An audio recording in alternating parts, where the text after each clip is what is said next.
अवरू से बेटी दी हले हे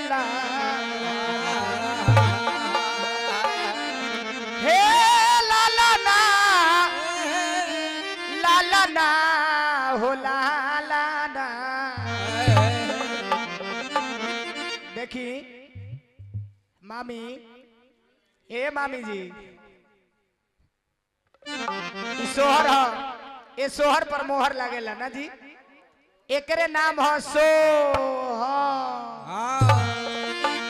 पर लागेला मोहर। बड़ा सेटिंग बा। ए मामी राउर ध्यान केने बा, लहरी जी के मंडली है ने बा, राउर ध्यान केने बा। अभी कई गो मामी लो न खिलवाई, बड़ी बेईमानी होता। हाँ हाँ सोहर पर मोहर लागेला।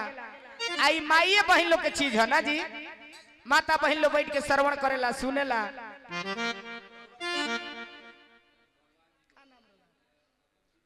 चलिए सोहर पर मोहर आयल पुरस्कार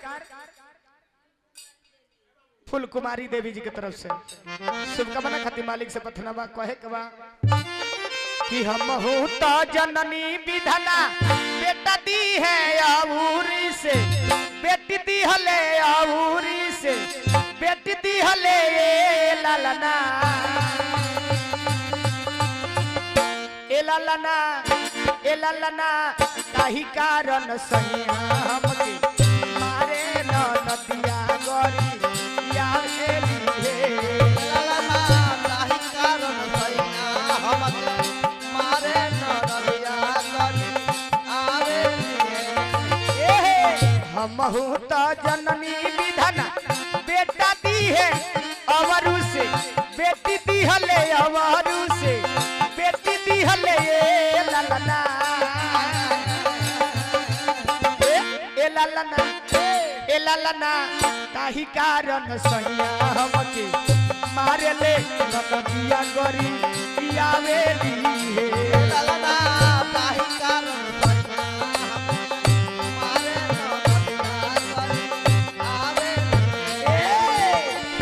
ए महाराज बेटा या बेटी, बेटी भैला में औरत के कोनो दोष ना माना जाला।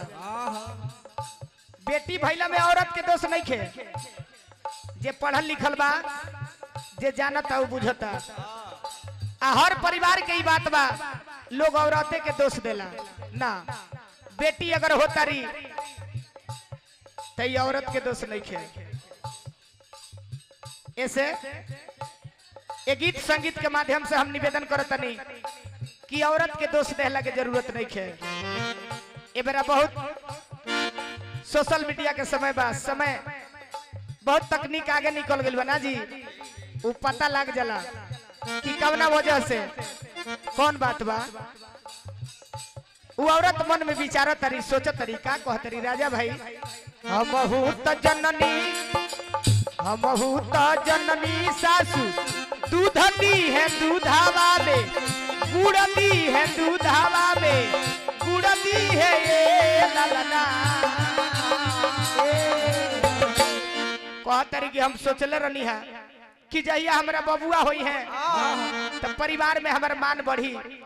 सास हमारे के दूध दी है, दूधवा में मीठा मिला के दी है। लेकिन बेटी भैला के वजह से क्या होता, हे लालना पर मारे पनिया दुलम भैले हमारा गजन भैले हे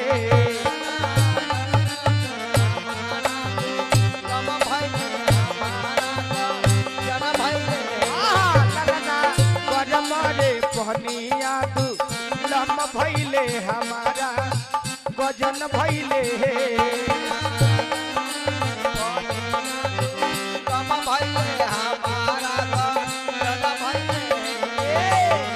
छोटा का देवारावा तू बोली बोले हमसे, तू बोली बोले हे लालना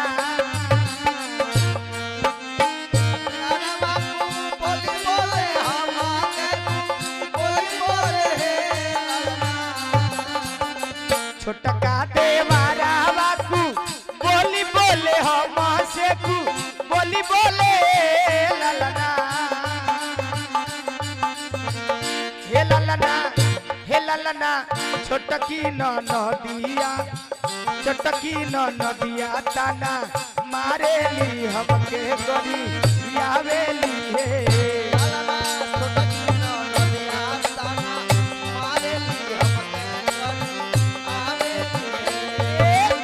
चलिए मंगल गीत के लास्ट पद नहीं तनी तनी से सेवा करे के बाद लाल बाबू लहरी सोहर गावेले गाई के सुनावेले गाई के सुनावेले ललना